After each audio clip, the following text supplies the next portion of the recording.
चंद्रपुर जिला एक औद्योगिक जिला है जहां कंपनियां तो मौजूद है, लेकिन ऐसे फर्जीवाड़ा कंपनी जहां 50,000 रुपये लेके लोगों को एजेंट बनाया जा रहा है और बहलाया फुसलाया जा रहा है, जिस प्रकार के लेकर कई बार यहाँ के मन से कामगार अध्यक्ष ने आवाज़ उठाने की कोशिश की। और हालांकि इससे पहले भी यहाँ पे चंद्रपुर जिले में ट्रेंडिस्टिक वेंचर कंपनी नाम के ऊपर भी इन्होंने कार्रवाई की, जिसके चलते यहाँ कंपनी फरार हो गई है। अब हाल ही में कुछ इंडोनेशिया इंडिया प्राइवेट लिमिटेड के नाम से जो है चल रही है वर्धा में, और कुछ चंद्रपुर जिले में भी यानी ऐसे काम करने वाले मौजूद है। उसके खिलाफ जो है कि ये आपने वर्धा में आपके ऊपर गुना दाखिल किया है, क्या वजह है, थोड़ा सा बताइए आप। हुआ ऐसा है कि इससे पहले जो venture industries private limited company अपने बाबूपेट में जो थी, उसके कुछ लोग अपने पास में आए थे जो 50,000 47,000 ऐसा ले लेके जो पैसे लूटे कर कर। तो हम लोगों ने वहाँ पर कंपनी में जाके वहाँ पर कंपनी को बंद करवाया और कुछ लोगों के पैसे निकलवा के दिए। उसके बाद में प्रेस कॉन्फ्रेंस लिया गया। प्रेस कॉन्फ्रेंस के बाद में हमने बताया था कि ऑल इंडिया में ये सब चीज़ें चल रही है, तो जितने भी लोग इसमें दिखता है, जहाँ जहाँ भी लोग ऐसे फंसे हुए होंगे, तो वो लोगों को हमने एक सोशल मीडिया के माध्यम से लोगों को बताया था कि ऐसा कहीं पर भी ऐसी कुछ दिखता है तो अपने नज़दीकी पुलिस स्टेशन में वहाँ पर जाके कंप्लेंट दर्ज कराइए कि ऐसी ऐसी चीज़ें यहाँ चल रही है। तो सोशल मीडिया के माध्यम से जब मैंने ये सब चीज़ें डाला तो कुछ लोग मुझे मैसेज करके मेरे पास आए कि ऐसी कंपनी वर्धा में है।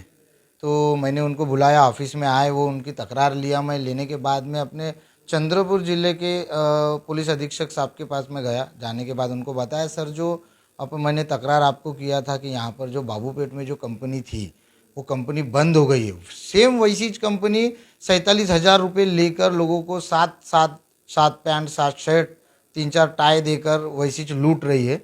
तो ऐसी कंपनी वर्धा में भी है। तो एसपी साहब ने मुझे कहा कि वर्धा हमारे अपने क्षेत्र में नहीं आता है, तो आप यहाँ का जो लेटर है वो मुझे दे दीजिए। तो मैंने कहा, उनको यहाँ का लेटर दिया। देने के बाद में मैंने अपने वर्धा के महाराष्ट्र नवनिर्माण सेना के जिलाध्यक्ष शंकर सर को फ़ोन किया। उनको पूछा कि ऐसी ऐसी विषय है, मैं वहाँ आ रहा हूँ। तो फिर मैं वहाँ जाने के बाद उनसे संपर्क करके उनको लेकर उस कंपनी में विजिट दिया। विजिट देने के बाद में वहाँ पर कुछ बातचीत हुई। बातचीत होने के बाद ये कंपनी का हमने बहुत सारी चीज़ें पूछी, लेकिन उनके पास में कोई भी जवाब नहीं थे। ना रहने के कारण वहाँ पर के जो लोग थे जिनको उन्होंने काम दिया था, वो लोग, वो लेडीज़ लोग आंग आंग पर आ रहे थे। आने के कारण हमारे कुछ मन सैनिक थे जो वहाँ पर हमारे साथ में थे। हमारे मन सैनिक थे, वर्धा के कुछ मन सैनिक थे। हम लोगों में ऐसी हाथापाई हुई। हाथापाई में किसी एक लड़के को, वहाँ का जो एक मेंबर था, उसको चोट लग गई। चोट लगने के कारण फिर उसके बाद हमें पता नहीं कि वहाँ पर चोट लगी है उसको। फिर हमने वहाँ से निकलने के बाद एसपी ऑफिस गए। वहाँ के एसपी ऑफिस को हमने लेटर वगैरह दिया। देने के बाद में वहाँ जब हाथापाई हुई तो वह हाथापाई में किसी को चोट लगी थी, तो वो पुलिस स्टेशन रिपोर्ट देने गया था। तो उसके बाद हमको पता चला कि ऐसी ऐसी चीज़ें हुई है। तो हमको फिर से एसपी साहब ने बुलाया। वहाँ पर बुलाने के बाद उन्होंने हमको बताया कि ऐसे ऐसा हुआ है, आप पहले वहाँ क्यों गए, हमको बताया क्यों नहीं। तो हमको ऐसा लगा कि हमने फिर एसपी साहब को बताया कि हमको ऐसा लगा कि सर बातचीत से बात हो जाएंगी, जिनका पैसा है वो निकल जाएगा तो हम वहाँ से चले जाएंगे, लेकिन ऐसी हाथापाई होंगी हमको मालूम नहीं था। तो हमने भी कबूल किया कि सर गलती हुई है, लेकिन मेरा कहना ये था उनसे कि गलती हुई है तो सर हम मान्य करते हैं, लेकिन गलती उधर से भी है कि वो लोग 50-50 हज़ार रुपये लोगों के ले रहे, वो भी नाबालिग लोगों के, जो 17 साल 16 साल की है, वैसे लोगों के पैसे लेकर और एक कंपनी के नाम से इस तरीके से महाराष्ट्र के लोगों को नहीं, ऑल इंडिया पूरे ऑल इंडिया के लोगों को लूटा जा रहा है। तो ये सब चीज़ें गलत है। तो ये सब चीज़ें हुई। होने के बाद में एसपी साहब ने बताया कि आप एक काम कीजिए, दोनों के ऊपर गुना दाखिल कीजिए। तो उस विषय में हमारे ऊपर गुना दाखिल। हमारे साथ कुछ ऐसे भी है लोग हैं इंटरनेशिया इंडिया प्राइवेट लिमिटेड कंपनी में काम करने वाले जो लोग हैं यहाँ पे। जो आप कहाँ से हैं और किस कंपनी में काम कर रहे थे? मैं भद्रावती की रहने वाली हूँ और मैं इंटरनेशनल कंपनी में मेरे एक फ्रेंड के थ्रू गई थी। मतलब मेरे फ्रेंड ने बस बोला था कि मैं यहाँ काम कर रही हूँ। वो लोग बोलते मतलब ऐसे ही बात करने लगाते कि क्या करें, नॉर्मल बात करने लगाते हैं, इसलिए वो बात कर रही थी मेरे से नॉर्मल। और उसके बाद नॉर्मल बात करने के बाद मैं भी पूछी कि क्या कौन सी कंपनी है, क्या कंपनी है, कि मुझे भी काम करना है, मुझे भी जॉब की ज़रूरत है, क्योंकि हर लड़कियों को जॉब की ज़रूरत रहती है। तो उस सिलसिले में मैं गई थी वहाँ पे। तो वो बोली कि 4 दिन की ट्रेनिंग है, 4 दिन की ट्रेनिंग अटेंड कर, उसके बाद देखो सब पता चल जाएगा, पूरी डिटेल वहाँ पे मिलती करके। मैं गई, 4 दिन की ट्रेनिंग अटेंड की। उसके बाद वो जब ट्रेनिंग चालू थी वो बहुत प्यार प्यार से रहते थे, बहुत प्यार प्यार से। उसके बाद मतलब काम डिटेल में नहीं बताते थे कि डायरेक्ट सेलिंग का काम है बोलते थे। डायरेक्ट सेलिंग हमें बताते थे कि वो एक ऐप पर काम है, वेबसाइट पे काम है, बस आपको वेबसाइट पे काम करना रहता करके ऐसे बताते थे। और मैं बोली ठीक है चल, वेबसाइट पे ही काम करना है ना, बैठे बैठे काम करना है करके मैंने भी ठीक है बोला। और वो बाद में 3rd दिन पता चलता है कि पैसे भी लगते हैं करके, यहाँ पे 50,000 भरने पड़ते हैं करके। तो वो बहुत बोलते थे एक दिन एक टाइम लगता है, बाकी लाइफ टाइम नहीं लगता है, एक बार भर लो उसके बाद लाइफ टाइम नहीं लगेगा आपको पैसा। और बहुत सपने दिखाते हैं बड़े बड़े कि नई मार्केट बनोगे, 1 से 1.5 लाख कमाओगे फिर आप, ऐसा वैसा करके बहुत फिसलाते हैं। मतलब माइंड फ्रेश करते हैं उन लोगों का। बस माइंड फ्रेश होने के बाद उनसे पैसे निकलने के बाद वो कुछ पहले उस लेटर में कुछ तो लिखा था कि 15 दिन के बाद वो पैसे रिटर्न वापस हो जाते हैं करके, अपन रिफंड दे तो 15 दिन बताते ही नहीं काम, उसके बाद काम बताते हैं। और फिर काम करने लगाते वो कि वहाँ पे व्हाट्सएप पे जाओ, इंस्टा पे जाओ, मैसेज करो लोगों को, और इधर के लोगों को फुसला के बुलाओ, उधर के लोगों को बुलाओ।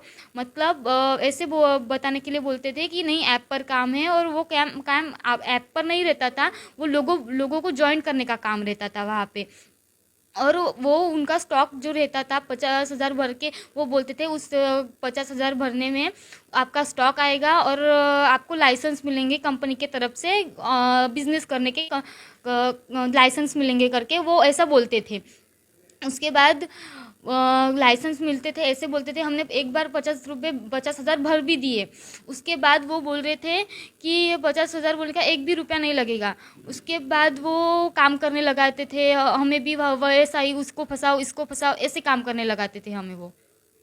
आप कहाँ से है और क्या काम करने गए थे कि कौन से जिले में काम करने गए थे, बताइए। मैं भद्रावती में रहती हूँ। मेरी एक क्लोज फ्रेंड थी नव्या, उसने मुझे बताया था। मेरी मम्मी को भी फ़ोन किया था उसने, मेरी मम्मी को बहुत फोर्स किया था। वो 2 दिन मेरे घर पे रुकी थी, उसको डिटेल्स पता थी और हमारी क्या क्या बातचीत होती है, क्या करती है। 2 दिन में उसने नोटिस किया था, मेरे पापा को बोला था नहीं हम मेरे भी पैसे निकले हैं 20,000 और आपके भी बेटी के निकलेंगे पैसे, ऐसे वो बोली थी और मुझे वो फंसा दिया, ऐसा ही बोली थी। आप कहाँ से है और आपने आपने कितने पैसे दिए हैं ना? मैं कचरला से हूँ। मैं मतलब मेरी रितिका नाम है, उसकी फ्रेंड है। उसने क्या हमको बोला था कि ये एक जॉब है करके, तो हम लोग जॉब है करके, तो इसलिए बोला भाई चल भाई। मेरा दोस्त आदर्श वो भी मेरे साथ था, तो हम दोनों जॉब के लिए गए थे वर्धा में। बाद में गए, बाद में पता चला कि वहाँ पे जॉब नहीं बिजनेस होता है। बिजनेस तो मतलब हमको थोड़ा डाउट हो गया बाद में, नहीं क्या। तो बाद में थोड़ा ट्रेनिंग होती है, ट्रेनिंग के लिए 2,500 भरने पड़ते थे। हमने 2,500 भरे, ठीक है भाई चल भाई ऐसे आए तो बाद में दिल्ली ट्रेनिंग कर लेते। ट्रेनिंग करने के बाद पता चलता है बाद में उसमें रैंक होती है जैसे कि 19, 28, उसमें बाद में पैसा भरना पड़ता है। चौथे दिन क्या होता है, इंटरव्यू होता है। इंटरव्यू देने के मतलब कैसा इंटरव्यू होता है, इंटरव्यू मतलब ऐसा होता है पर आपको लगता है कि इंटरव्यू पास नहीं हो सकते। बाद में और जब ज्वाइन हुए थे हम, बाद में कैसे ज्वाइन होने के बाद मतलब पता चला भाई इंटरव्यू ऐसा ऐसा कुछ नहीं होता, सब पास हो जाते हैं। बाद में उनके लिए पैसा भरना पड़ता है। पैसा भरने के लिए मतलब कैसा पैसा भरना पड़ता है, पैसा फ़ोन करना पड़ता है। मतलब एक दिन पहले पैसे के लिए ना, क्या अरेंज करने के लिए पैसे के लिए फ़ोन करने के लिए बोलते हैं। मतलब बाद में मतलब कोई फ़ोन करने के लिए बोलता है, फ़ोन करने के बाद मतलब घर वालों से पैसे लेते। पैसे लेने के बाद हमको बताया जाता है कि 9 बजे से 4 बजे तक जॉब रहती है। बाद में पता चलता है कि 7 बजे उठो, 7 बजे उठने के बाद ब्रिज क्लास होता है, ब्रिज क्लास के लिए जाओ। बाद में एक बात पता चलती है कि ये रूम पर जो है बाई रहते हैं, पर वहाँ पे कुछ ऐसा कुछ नहीं थे, लड़के लोग रहते हैं। लड़के लोग को खाना बनाना पड़ता है, झाड़ू पोछा करना पड़ता है, ऐसा वैसा। और खाना भी ऐसा बनता नहीं है कि जैसा चाहिए वैसा। बाद में वो जो सीनियर होते हैं वो बाहर जाके खा के आते हैं। बाद में बोलते हैं यहाँ पे भूख नहीं रहते, हम ज़्यादा नहीं खाते, ऐसा वैसा नहीं करते, ऐसा बोलते थे। ये जिस प्रकार जो है चंद्रपुर जिले में हाल ही में अनेक कंपनी को लेकर कहीं मार्केटिंग करने के लिए तो लड़के लड़कियों का तो इस्तेमाल किया जाता है, जिस प्रकार जो चंद्रपुर जिले में चल रहा है। और चंद्रपुर जिले में ही नहीं, आखिरकार वर्धा जिला जो है, वर्धा जिले में भी इस तरह की घटना सामने आई। और जहां पर जो घटना सामने आई है, सेलिंग के नाम पर नाबालिगों का इस्तेमाल किया जा रहा है। क्या लग रहा है आपको, इन नाबालिग का इस्तेमाल के ऊपर क्या एक्शन रहेगा मनसे का? अभी जिस प्रकार ये सब चीज़ें हो रही है, इसमें मैं तो एक चीज़ बोलना चाहूँगा कि वर्धा में जो चीज़ हुई है, मैं उसके बारे में आपको बताना चाहता हूँ कि वहाँ पर एक कोई राष्ट्रवादी का कोई लोग उनको साथ दे रहे हैं। कुछ वहाँ के स्थानिक कुछ लोग हैं जो उनका साथ दे रहे थे, और ये सब चीज़ें सबको मालूम रहते हुए हो रहा है। और मेरा कहना ये है कि अगर हमारे लोगों को इस तरीके से महाराष्ट्र के लोगों को लूटा जा रहा है, अगर बाहर के लोगों को लाके, तो ये सब चीज़ें गलत है। अगर ये चीज़ों को रोका नहीं गया तो महाराष्ट्र नवनिर्माण सेना किसी को छोड़ेगी नहीं। और इसमें जो भी लोग है वो सबको आंदोलन के थ्रू हम लोग बहुत बड़ा आंदोलन निकालेंगे और आंदोलन के थ्रू ये सब चीज़ें बंद करवाएंगे।